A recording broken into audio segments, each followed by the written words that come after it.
अस्सलाम वालेकुम। ज़हर ज़िंदगी ड्रामे जी दोस्तों अॼु आख़िरी क़िस्त जी तव्हांखे तफ़सील सां कहाणी ॿुधाईंदासीं। छाजे करे ड्रामो ज़हर ज़िंदगी ख़तमु थियण वारो आहे।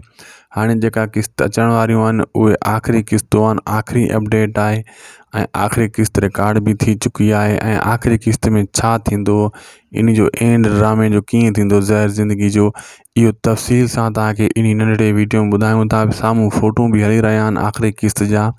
जेकी ही पिक्चर तव्हां ॾिसी रहिया आहियो वीडियो में, इहा आख़िरी क़िस्त जी रिकॉर्डिंग आहे ऐं तफ़सील सां तव्हांखे कहाणी ॿुधाईंदासीं। पहिरियों इन वीडियो खे पूरो ॾिसो जीअं तव्हांखे कहाणी सम्झ में अचे। थी सघे त शायदि को सो भी लोग यूट्यूब चैनल के ज़रूर सब्सक्राइब कंदा। अगर फेसबुक पेज ते ॾिसी रहिया आहियो त इनखे फॉलो, लाइक, शेयर ज़रूर कंदा। दोस्तों मां पोइ क़िस्त में तव्हांखे लगातार ॿुधायो त ओठो भॼण में कामयाबु थींदो, रॿनि पकड़ियो वेंदो। हीअ आख़िरी क़िस्त तव्हां ॾिसी सघो था त रॿनि हथकड़ियुनि में जकड़ियो पियो आहे, कमाल खान जे हथु चढ़ी वेंदो आहे। ऐं राहत वारी क़िस्त में मां तव्हांखे इहो ॿुधायो त ओठो रॿनि ऐं रईस गफ़ार खान खे वरी बचाइण ईंदो। हाणे दोस्तों आख़िरी क़िस्त में तव्हां ॾिसंदो जीअं ओठो बचाइण ईंदो, इन्हनि खे ओठो मारिजी पवंदो।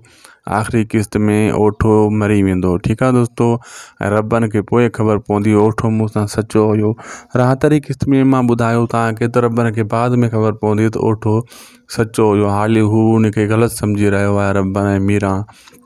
ऐं दोस्तों जॾहिं ओठो आख़िरी क़िस्त में मरंदो ओठो, पोइ रॿनि खे ॾाढो ॾुखु थींदो इन शइ जो। ऐं अहिड़े हिसाब सां पोइ रॿनि सभिनी दुश्मन जो ख़ात्मो कंदो आख़िरी क़िस्त में, कमाल खान जो, हाकिम खान जो। ठीकु आहे दोस्तों, जेका ही सोढल वारा आहिनि इन्हनि जो, ऐं जेको इन्हनि सां बुरो हशर थींदो। पहिरियों रॿनि खे ॾाढी मार ॾींदो कमाल खान, उन खां बाद में इहो चकर थींदो। लेकिन जॾहिं ओठो गिरफ़्तार थींदो, ओठे खे तशद्दुद करे कमाल खान मारे छॾींदो।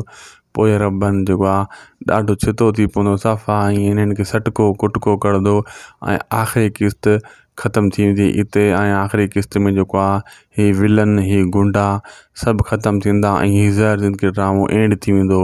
असांखे ॾींदा इजाज़त दोस्तों, ख़ुदा हाफ़िज़।